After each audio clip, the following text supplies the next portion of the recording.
بسم اللہ الرحمن الرحیم۔ السلام علیکم۔ پارہ 21 سورۃ احزاب، رکوع نمبر 1۔ فرمایا کہ آپ صلی اللہ علیہ وآلہ وسلم صرف اللہ سے ڈرتے رہیے اور منکروں اور منافقوں کا کہا نہ مانیں۔ فرمایا اللہ نے کسی کے سینے میں دو دل نہیں رکھے۔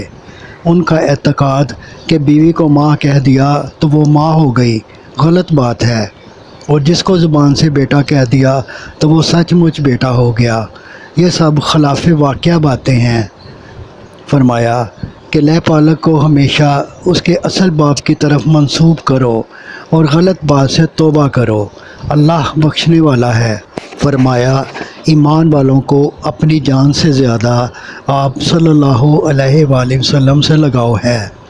آپ صلی اللہ علیہ وآلہ وسلم کی بیویاں امت کی مائیں ہیں، اور رشتہ دار میراث میں عام مسلمان اور ہجرت کرنے والوں سے زیادہ حق رکھتے ہیں۔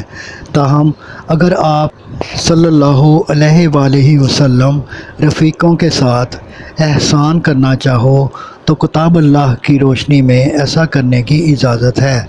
اللہ نے نبیوں سے پختہ عہد لیا تھا کہ وہ بے غرضی کے ساتھ انسان کو سچی سچی باتیں بتائیں گے اور بندوں کو صحیح راہ پر ڈالنے کی کوشش کریں گے۔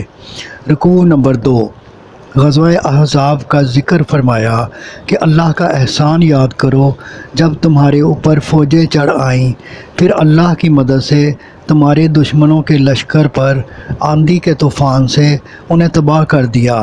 پھر اللہ نے دل کے کھوٹ والوں کی نشاندہی کی جنہوں نے جھوٹے عذر بنائے اور گھروں کی حفاظت کا بہانہ کیا۔ منافق خطرے کے وقت ضروری کاموں میں رکاوٹیں ڈالتے ہیں، اور جب خطرہ نہیں رہتا تو بڑھ چڑھ کر بولنے لگتے ہیں۔ صدق اللہ العظیم۔ آپ سے گزارش ہے کہ چینل کو سبسکرائب کر دیں اور گھنٹی کے بٹن کو دبا دیں۔ دعا ہے کہ اللہ تعالیٰ آپ کو صحت و تندرستی والی زندگی عطا فرمائے۔ آمین آمین آمین یا رب العالمین۔